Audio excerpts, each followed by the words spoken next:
बिस्मिल्लाहिर्रहमानिर्रहीम अस्सलाम वालेकुम। सऊदी इन्फो यूट्यूब चैनल में आपको खुश आमदीद कहते हैं। क्या सऊदी अरेबिया से आपका ब्लैक लिस्ट ख़त्म हो सकता है? सऊदी अरेबिया में आप ब्लैक लिस्ट हो चुके हैं और क्या आपका कफ़ील या कोई एजेंट आपके ब्लैक लिस्ट को ख़त्म करवा सकता है? आपकी जो नो एंट्री है क्या उसे वो ख़त्म करवा सकता है? आज का ये सवाल है और सवाल ही बहुत ही अहम है। बहुत ज़्यादा लोग इन झांसों में आके नुकसान उठा चुके हैं और बहुत ज़्यादा लोग इससे फ़ायदा भी उठा चुके हैं।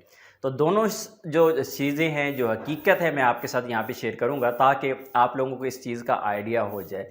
सबसे पहला सवाल ये है कि क्या कफ़ील हमारा ब्लैक लिस्ट ख़त्म कर सकता है? के पास डायरेक्टली कोई भी ऐसी अथॉरिटी नहीं है, किसी कंपनी के पास कोई ऐसी अथॉरिटी नहीं है, कोई ऐसी एक्सेस नहीं है कि वो आपके इकामत से आपको ब्लैक लिस्ट ख़त्म कर दे।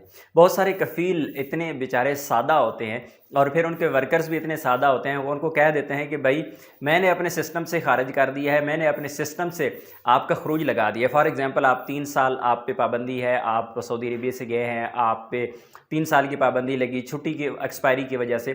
तो बहुत सारे कफ़ील यही कहते हैं कि हाँ मैंने अपने सिस्टम से निकाल दिया है, आप नया वीज़ा लगवा सकते हैं, कोई मसला नहीं है, लेकिन ये कतन गलत है। इसी तरह जो लोग डिपोर्ट हो जाते हैं तो उनको भी बहुत सारे कफ़ील यही कहते हैं कि मैंने जब आज़ाद से आपका डाटा क्लियर करवा दिया है और आप नए वीज़ा पे आ सकते हैं, लेकिन ऐसा होता नहीं है। वो क्यों ऐसा करते हैं? वो इस वजह से करते हैं क्योंकि आप जा चुके होते हैं। कफ़ील ने आपको अगर गलती से डिपोर्ट किया है, जानबूझ के डिपोर्ट किया है, किसी ज़िद और आरा पे डिपोर्ट किया है, या फिर आपकी किसी वजह से कि गलती की वजह से आप डिपोर्ट हुई हैं, तो कफ़ील को बाद में एहसास हुआ है कि आपकी ज़रूरत है उसे, क्योंकि बहुत सारे ऐसे काम होते हैं जो आप एहसन तरीके से सरअंजाम दे रहे होते हैं, लेकिन जब आप चले जाते हैं तो उसके बाद कफ़ील का कोई नया बंदा कोई दूसरे बंदे से वो काम अच्छे तरीके से नहीं हो पाता।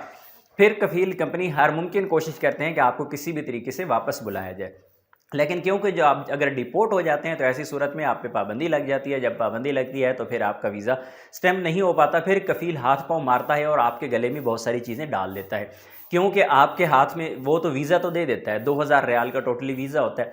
बाद में आपके मुल्क में वीज़ा स्टैम्प करवाना, मेडिकल करवाना, टिकट लेना, वो सारा कुछ आपके गले पड़ जाता है और बाद में पता चले वीज़ा स्टैम्प ही नहीं हुआ। अगर स्टैम्प हुआ तो सऊदी एयरपोर्ट से वापस हो गया।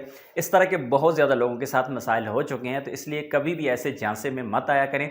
अगर कोई एजेंट आपको बोलता है या कफ़ील बोलता है कि मैंने आपका ब्लैक लिस्ट ख़त्म करवा दिया है, तो आपके पास दूसरा ऑप्शन है, आप उसे क्लियर करवा सकते हैं, चेक कर सकते हैं अपने तौर पे। आप उसका मतार पेपर निकलवाएं, अपना रिकॉर्ड चेक करवाएं कि वाकई ही आप पे पाबंदी ख़त्म हो चुकी है।